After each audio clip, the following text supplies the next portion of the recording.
speaking of rot and decay in city government, headline story that we want to discuss is about the Oakland mayor. If you don't know, Oakland Mayor Sheng Thao, I probably should have figured out how to say her name before I hopped on. But anyway, she was recalled just recently.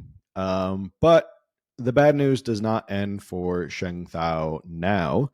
She has now been indicted by the feds and is facing up to 95 years in prison. So, this is an article from the San Francisco Standard. I've become a fan of the San Francisco Standard. I've been using them a lot recently. I just feel like it's a different article. I don't know which way they lean. I just like their writing. It's not the Chronicle. It's the San Francisco Standard. So there you go. You can go check it out. And you don't need a subscription, which is nice, as opposed to the Chronicle, which always asks you for subscriptions.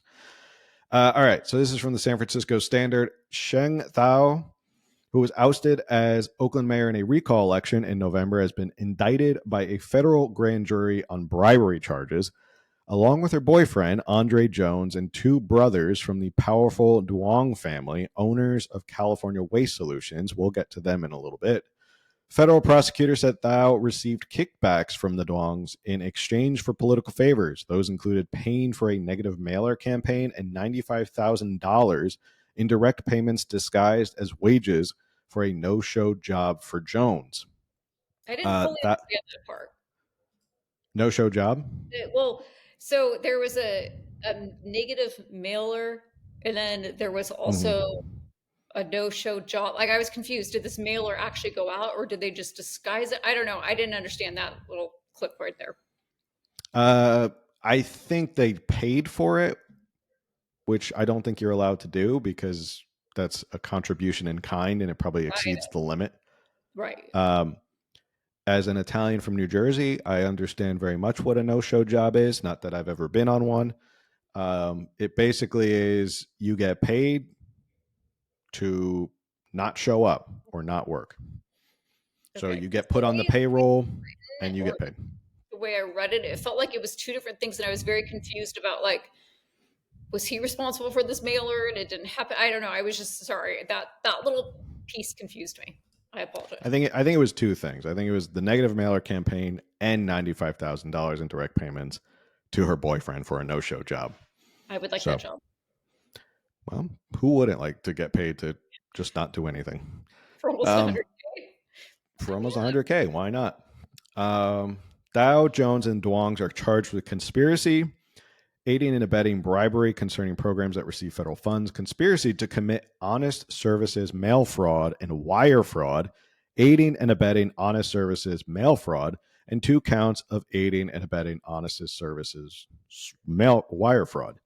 Andy Duong was also charged with lying to the FBI in a June 23-hour interview in which prosecutors said he denied any knowledge of payments to Jones. According to the indictment, Thao promised to purchase housing units from a company owned by the Duong brothers and to extend a recycling contract between the city and Cal Waste Solutions. Thao agreed to appoint senior city officials selected by Duongs. In exchange, the Duongs, an unnamed co-conspirator, paid $75,000 for campaign mailers targeting Thao's rivals in the 2022 mayoral election and made $300,000 in payments for a no-show job to Jones. After the election, the Duongs and the co-conspirator paid Jones $95,000 for the benefit of Jones and Thao with the promise of additional payments according to the indictment. In a written exchange around November 10th, 2022, Andy Duong and the unnamed co-conspirator acknowledged they were engaging in criminal activity, the indictment said. Quote, "So we may go to jail, but we are $100 million richer," the co-conspirator said in a message to Andy Duong. According to an excerpt listed in the indictment, quote, "Money buys everything," Duong replied. The co-conspirator replied, quote, "You are right. Plus, we have a 10-year extension to the recycling company," the indictment read. Attorneys representing... so this was the one part that really stood out to me. I mean, she is from the Bay Area, so not to be outdone. What do you think she blamed all of this on? Not that, that she's innocent or that they got the wrong person. Um, Climate what do you? change. Well, close, close. They blamed it on racism. Oh, well, that, Uh, yes, okay. Of course. Of yeah, course. it's obviously they're just going after her because of her race. They go on to say attorneys representing Andy Duong said the charges are baseless and an example of bias against Asian Americans. Uh, Quote, but disappointingly, Andy instead is today the most recent in a long line. This is their attorney in a long line of Asian Americans who unfairly are singled out and forced to pay a price for daring to be active in the political sphere, their statement said. At a press conference days after the June raid, Thao struck a defiant tone. Quote, I have done nothing wrong. I can tell you with confidence that this investigation is not about me. I will not be charged with a crime because I am innocent. Well, surprise. Spoiler alert, you got charged with a crime. You got charged with a whole bunch of crimes because you're facing 95 years in federal prison for all of this stuff. So, a Okay. lot going on there. Yes. Pause, time out, because there's Go also a lot ahead. going on our YouTube chat. So just shout Oh, out to everyone in the chat. Thank you for being here. okay. That's This is a good time. You found a lot of stuff because you went down the rabbit hole. And again, this is why I call Camille the best and fastest researcher in the West. She started to look into who California Waste Solutions, how they're involved, and what they've been doing. So, why don't you tell us what you found? what did I find? I sent it to you so that you don't know. Okay, so I think the first thing I sent you was that they were involved in some shady business way back in 98, which is it's a long time ago, and like things can change. They were, I think they became a business in 1992, so they've been around for how long ago was 92? In my head, it's 10 years ago. That's like 30, 33 years. Okay. Anyway, I'm glad we're all collectively doing math here. Yeah, I'm So not a mathematician, they so were a new-ish business.